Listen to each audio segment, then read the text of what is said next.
बिस्मिल्लाहिर्रहमानिर्रहीम। अस्सलाम वालेकुम। इन्फो टीवी में खुश आमदीद। आज 12 अक्टूबर 2022 रोज़ बुध सऊदी अरब की शाम तक की अहम तरीन खबरों के साथ मैं हूं वसीम। सऊदी अरब के गैर मुल्कियों के लिए इन्फो टीवी लाता है तमाम ऑथेंटिक खबरें। आज के न्यूज़ बुलेटिन में भी नई और अहम अपडेट्स हैं, तो वीडियो को मुकम्मल देखिएगा। शुरू करेंगे पहली खबर के साथ। सऊदी अरब समेत एशियाई ममालिक सोने के बड़े खरीदार। वर्ल्ड गोल्ड मार्केट में इन दिनों सोने के रेट कम हो रहे हैं, ताहम मशरकी ममालिक की जानब से सोने की डिमांड बढ़ रही है। अल अरेबिया नेट के मुताबिक ऐसे वक्त में जब सरमायाकारी के हवाले से सोने की कशिश कम हो रही है, न्यूयॉर्क जैसे मालियाती मराकज़ से सोना बड़ी मिकदार में निकाला जा रहा है। मशरकी दुनिया का मामला इसके बरक्स है, जहाँ शंघाई या इस्तांबुल में सोने की तरफ बढ़ रही है। ब्लूमबर्ग ने अदद-ओ-शुमार के हवाले से बताया कि अप्रैल 2022 के बाद से मशरक़ वुस्ता में तुर्की और सऊदी अरब दो ऐसे मुल्क हैं जिन्होंने सोना बड़ी मिकदार में खरीदा है। तुर्की ने 62 टन और सऊदी अरब ने 20 टन सोना हासिल किया। कतर में फुटबॉल वर्ल्ड कप मैच देखने वाले मोहमजू शौकीन। कतर में फुटबॉल वर्ल्ड कप की तैयारियां अरूज पर हैं, जहां नवंबर को आलमी मुकाबला सजेगा। सबक वेबसाइट के मुताबिक तवक्को की जा रही है कि फुटबॉल मैच देखने के लिए 12 लाख शायकीन दोहा पहुंचेंगे। ऐसे में कुछ शायकीन ऐसे भी हैं जो ज़्यादा इनफरादियत हासिल करना चाहते हैं। वो दीगर शायकीन से मुख्तलिफ तर्ज इख्तियार करते हुए आलमी मुकाबले का हिस्सा बनना पसंद करते हैं। उन मुनफरद लोगों में सऊदी नौजवान अब्दुल्ला अल सरमी भी हैं, जिन्होंने जजीरा अरब को कतर तक पैदल अबूर करने का फैसला किया। उन्होंने जद्दा से दोहा तक 1600 किलोमीटर की मुसाफिर पैदल तय करने का तहैया कर रखा है, जबकि वो पूरे सफ़र को अपने स्नैपचैट पर शेयर करते हैं। इसी तरह हिस्पानवी शाइक सानिया गो भी हैं, जो मैड्रिड से यूरोप अबूर करते हुए तुर्की तक पहुंचे हैं। उन्होंने भी पूरा सफ़र पैदल चलने का फैसला कर रखा है। अबशर और तवक्कलना पर नई अपडेट, डिजिटल फैमिली कार्ड की सहूलत दे दी गई।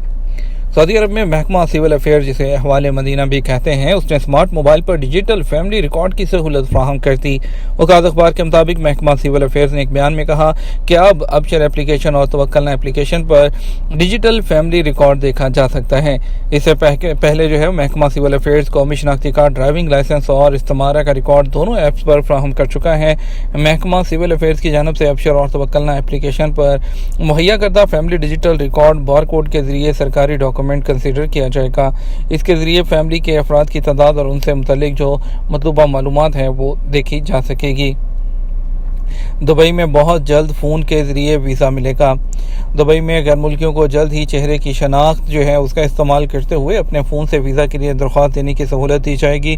ये नई सर्विस दस्तयाब होने के बाद दुबई के रहायशियों को अपनी तस्दीक के लिए पासपोर्ट या कोई और डॉक्यूमेंट इस्तेमाल करने की ज़रूरत नहीं रहेगी।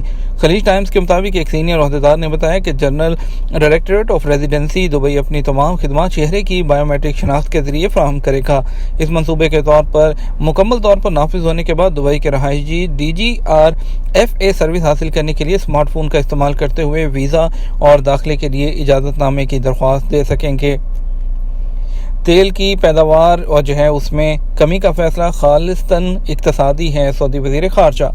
सऊदी अरब के वज़ीर ख़ारजा शहज़ादा फैसल बिन फरहान ने अल अरेबिया न्यूज़ चैनल को बताया कि ओपेक प्लस का तेल कार्टेल के पैदावारी हदफ को यौमिया 20 लाख बैरल तक कम करने का हालिया जो फैसला है वो खालिस्तन इक्तसादी वजूहात की बिना पर किया गया। अरब न्यूज़ के मुताबिक तेल पैदा करने वाले ममालिक के तवानाई के वज़रा ने गुज़श्ता हफ्ते को मुलाकात में कटौतियों पर इत्तफ़ाक़ किया था, जो अगले माह से नाफिज़ुल अमल होंगी। सऊदी अरब और जो ओमान के दरमियान टेक्नोलॉजी के शोबे में 3 एग्रीमेंट। सऊदी अरब और सल्तनत ओमान ने टेक्नोलॉजी के शोबे में 3 एग्रीमेंट करके स्ट्रेटजिक पार्टनरशिप को मौसर बनाया। अखबार 24 के मुताबिक दोनों मुल्कों के प्राइवेट सेक्टर ने cloud computing, digital government service, online business और होम डिलीवरी एप्लीकेशंस के शोबों में मुआहदे किए हैं। पहला मुआहदा ओमान की अस्का कंपनी और सऊदी अरब की सक्का कंपनी के दरमियान हुआ। फरीकैन एक दूसरे के यहाँ राइस स्टैंडर्ड सिस्टम की पाबंदी कराएंगे और सक्का और हाल कंपनियों के दरमियान मुआहदे के तहत फरीकैन इंफॉर्मेशन टेक्नोलॉजी और ई सर्विस के शोबे में मिलकर काम करेंगे। तीसरा मुआहदा ओमानी कंपनी असस और सऊदी कंपनी हलूल अल सहाबा के दरमियान हुआ। सऊदी वज़ारत सेहत ने रैपिड रिस्पांस टीमों की ट्रेनिंग पर प्रोग्राम जो है उस पर काम शुरू कर दिया। सऊदी अरब की वज़ारत सेहत ने आलमी इदारा सेहत के ताउन से 2022 के लिए सेहत की हंगामी सरगर्मियों के हिस्से के तौर पर 5 रोज़ा rapid response team training programme का आगाज़ किया। तो अरब न्यूज़ के मुताबिक मुख्तलिफ हेल्थ जो डायरेक्टरेट हैं उसके 42 ट्रेनर्स और सऊदी अरब के तमाम रीजन्स के नुमाइंदे इस ट्रेनिंग प्रोग्राम में हिस्सा लेंगे। عدن میں یتیموں کی وہ پرورش کرنے والے خاندانوں کے لیے پروگرام کا آغاز۔ سعودی عرب میں شاہ سلمان مرکز برائے امداد اور انسانی خدمات نے عدن کے 3 گورنریٹس میں یتیموں کی پرورش ہے وہ کرنے والے خاندانوں کے لیے ایک پروگرام کا آغاز کیا ہے۔ اس پروگرام کا مقصد عدن، لحج اور مارب میں رہنے والے 166 خاندانوں کو روزگار کے ساتھ ساتھ 536 یتیموں کے لیے تعلیم اور ذریعہ معاش کی تربیت دے کر بااختیار بنانا ہے۔ ریاض میں وزارت ثقافت کا نیا آرٹ سینٹر فینا الاول قائم ہوگا۔ سعودی عرب کے دارالحکومت ریاض میں موجود نمایاں تاریخی عمارتوں میں سے ایک میں نیا آرٹ کلچر سینٹر قائم کیا جا رہا ہے۔ عرب نیوز کے مطابق وزارت ثقافت نے ریاض کے علاقے ڈپلومیٹک کوارٹر میں الاول بینک کے سابق ہیڈ کوارٹر میں تخلیق کاروں اور ہنرمندوں کے لیے فینا الاول ثقافتی مرکز بنائے جانے کے منصوبے کا اعلان کیا ہے۔ خروج وطن کی مدت ختم ہونے سے کتنے دن پہلے واپس آنا ضروری ہے؟ سعودی عرب میں محکمہ امیگریشن اینڈ پاسپورٹ، جسے عربی میں جوازات کہا جاتا ہے، اور ان کے ضوابط میں کچھ تبدیلیاں کی گئی ہیں اور جن پر عمل درآمد وہ جاری ہے۔ محکمہ جوازات کی بیشتر سروسز ڈیجیٹل ہیں، جن سے لوگوں کو سہولت ہوتی ہے، اور جوازات سے ایک شخص نے دریافت کیا کہ کمرشل وزٹ ویزے پر آنے والوں کو سعودی عرب میں رہتے ہوئے اقامہ جاری ہو سکتا ہے یا نہیں۔ سوال کا جواب دیتے ہوئے جوازات کا سعودی محکمہ پاسپورٹ اینڈ امیگریشن کا کہنا تھا کہ کسی بھی قسم کے وزٹ ویزے یا عمرہ ویزے پر آنے والوں کے لیے لازمی ہے کہ وہ وقت مقررہ پر واپس لوٹ جائیں۔ کمرشل وزٹ ویزے پر آنے والے بھی اپنے مقررہ وقت پر واپس لوٹ جائیں۔ امیگریشن قانون میں ایسی کوئی شک نہیں کہ وزٹ ویزے پر آنے والوں کو سعودی عرب میں رہتے ہوئے وزٹ ویزے کو اقامے میں تبدیل کیا جا سکے۔ واضح رہے کہ وزٹ ویزے 2 قسم کے ہوتے ہیں، ایک کمرشل وزٹ ویزا جبکہ دوسرا family visit visa. Commercial visit ویزے ان لوگوں کو جاری ہوتے ہیں جو تجارتی مقاصد کی انجام دہی کے لیے عارضی طور پر سعودی عرب میں آتے ہیں۔ کمرشل وزٹ ویزے پر آنے والے غیر ملکیوں کو عارضی بنیاد پر سعودی عرب میں کام کرنے کی اجازت ہوتی ہے۔ کمرشل وزٹ ویزے مختلف مدت کے لیے جاری وہ کیے جاتے ہیں۔ ملٹی انٹری اور سنگل انٹری وزٹ ویزے وہ دونوں کیٹیگری کے لیے جاری ہوتے ہیں۔